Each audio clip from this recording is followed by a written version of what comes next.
Hi, I'm Dave D'Agostino, founder of One-on-One College Pathways. I want to thank the audience for following us on YouTube and sending tons of questions. I'm going to answer one today for you guys, but before I begin, just want to wish you a happy Memorial Day. And also a reminder, follow us on the Real Voice of the Game podcast network, where they have 164,000 subscribers, listen to in 126 countries, and they're on every major podcast platform. You can hear our podcast on there as well. Also, of course, follow us on this YouTube channel. And you catch us all over social media as well, not just the full-length video, but also some of the shorts that may benefit you in your little blurbs of practice with your kids and whatnot.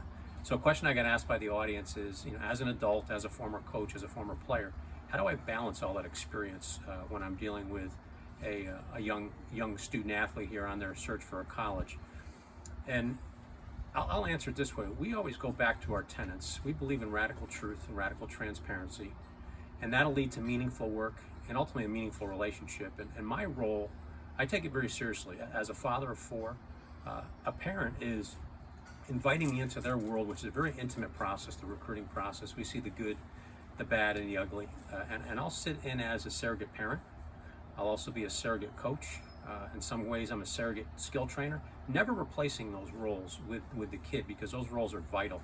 But it's important for that young person, in assessing their current relationships, to utilize me as a way to assess who's going to be their coach for the next 40 years of their life. And that's what we ask them to do when they're looking at choosing a college. Select the gentleman or the woman that's going to be in your life for the next 40 years. So that's my role, in essence, with them. And again, I appreciate the parents bringing me into that fold, because that's a lot of trust that happens. Again, I'm a dad. I want good quality people in my children's lives. I want good, strong voices in their lives. And I want those voices to, in some ways, mirror what I teach in our house, but also counterbalance it in a way. And the question that, excuse me for looking at my paper a little bit, but the question I got asked was, can you identify some things or observations that you've seen as you've cultivated these relationships throughout 1,303 kids? Again, not counting the late signing period this year. And a couple things I've noticed that I think you guys want to be aware of out there as an audience. First thing is two kinds of kind. Sorry to be redundant with the word, but in today's world now, kids are surrounded with people that are, they want to make sure they're okay.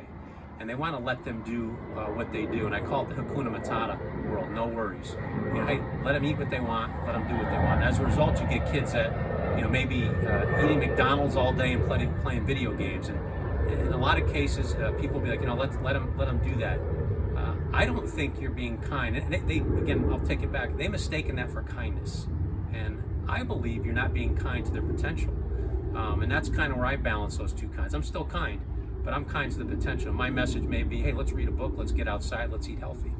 So want to be aware of the two kinds of kind there. Second one is, I've noticed that the kids nowadays struggle, again, different than my generation. So those parents out there that are in that 50 range like me, I believe a little tougher, a little bit more resilient generation. Kids have a hard time differentiating between coaching and criticism, in part because those two kinds of kind aren't established early in their lives. So when you correct a kid on the court, they take it personal in a lot of cases. And I wonder how many of you coaches out there are going through that, or parents are going out there through that, where you're correcting a kid, and rather than focus on the skill, they're focused on, you don't like me, or whatever it may be. So there's a fragility to that. And I think a lot of that has to do with social media. I can't relate to what these kids are going through. Their lives are on center stage all day long, and I think that lends a lot to it. So and the final thing is kind of an offshoot of that. Kids are very afraid nowadays of having their weaknesses exposed. So my relationship has to balance all three of these items that I mentioned. And again, I think it goes back to social media, which makes those other 2 points even more important there. But yeah, stretch your kid a little bit beyond what's comfortable. And I deal with all kinds of parents. Some parents are stretching their kids way beyond what's comfortable for the sake of that, the grind thing that they love to do. That's just as insane as allowing them to sit in their comfort zone. So when I'm looking at a kid, that may be the question that's asked next week. I'll preempt that with an answer already. When I'm looking at my children or advising the thousands of kids that come our way through one-on-one, I kind of use a third as a guideline. That's not always perfect like that, but I tell them, if you're trying to do something new, a new move, a new role on your team, where you used to be a team player, now you're being asked to be a little bit more aggressive and make more mistakes, be more creative. I ask them to just evaluate a third. And meaning that a third of the time, you're going to feel like you kind of got it. hey, I'm getting this thing. I feel like I'm making progress, and that's good. Another third of the time, you're gonna feel like I have no clue what I'm doing.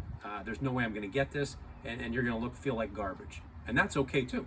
And then the other third of the time, you're gonna feel like you're on top of the world, like you've got this thing perfected, and you're ready to go. That balance is important when you're assessing, learning a new skill, learning a new role, and I think that's important to do it. If it's out of balance in any way, where you're feeling like garbage more often than you're feeling good, then you probably are stretching a little bit too far, and you got to bring it back. Or the other way around, where you feel great all the time, you're not stretching at all. And both of those are equally dangerous. And a little trick I used to use as a coach, I still use it nowadays. Coaches out there, skill trainers, test your kids at the end of practice. Get something where it's competitive, where winning is important, maybe a one-on-one drill, and ask the kids, pick your partner. And watch who kids pick. The players that pick somebody who is going to expose a weakness and maybe a little bit better in a skill, is going to challenge them at the end when they're dog tired at the end of a practice. That's your go-to player. That's a kid right there that understands the difference between the two kinds, that isn't afraid to stretch himself beyond what's comfortable, and definitely not afraid of exposing weaknesses. And then watch the kid that takes somebody that they're going to beat up on at the end of practice. That may be the kid that you thought was your go-to player. That's a kid that you've got to address now, maybe spend a little bit more time with, helping him understand about stretching himself, the two kinds of kind and whatnot. So hopefully that answered your question. We appreciate all you guys joining with us here on YouTube. It's a new venture for us. We've been at it now, I believe, 4 sessions, maybe 5. I enjoy doing it for you. Continue the questions. Continue watching us on all those little shorts we put on social media and back on YouTube. And certainly make sure you follow us on the Real Voice of the Game podcast network, and enjoy your happy Memorial Day.